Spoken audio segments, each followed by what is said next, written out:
फैला ये भूभाग, इसका जर्रा जर्रा उस लूट से सींचा गया है जिसने इंसानी सभ्यता की नई कहानी, नई इबादत लिखी है।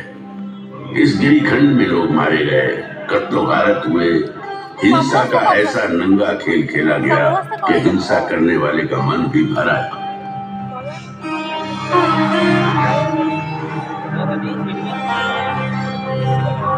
हैवानियत के बीच इंसानियत फिर से पैर जमाने लगी। हिंसा के खिलाफ अहिंसा की मजबूत जड़ें पहाड़ी चट्टानों, अंधेरे जंगलों, उफनती नदियों और महासागरों को चीरती सरहद पार तक फैल गई। और इसी धरती से इंसानियत का नया स्वर इस गिरिखंड से टकरा समस्त विश्व में गूंज उठा। समस्त मानव मेरी संतान है। मैं अपनी संतानों के लिए क्या चाहता हूं?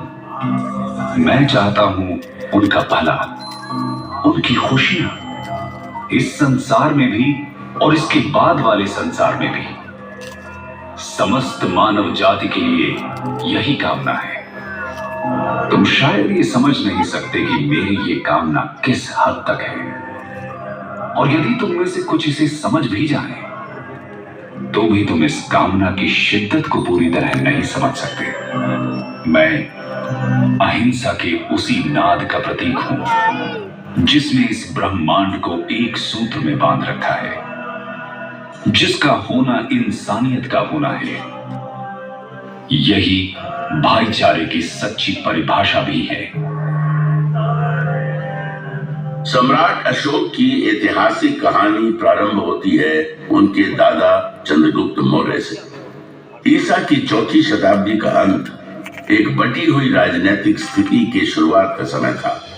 देश, जन, विष, ग्राम, कुल और राज्यों में बटे हुए थे। अलग अलग प्रदेश, अलग अलग शासक, अलग अलग शासन व्यवस्था, अलग अलग कायदे कानून। समय आया ईसा पूर्व 321 का। 25 साल का नौजवान चंद्रगुप्त मौर्य। हालांकि राजा नंद के मुकाबले उसकी फौजी ताकत कम थी, लेकिन कौटल्य जैसे गुरु की कूटनीतिक चालें नंद की फौज पे भारी पड़ी।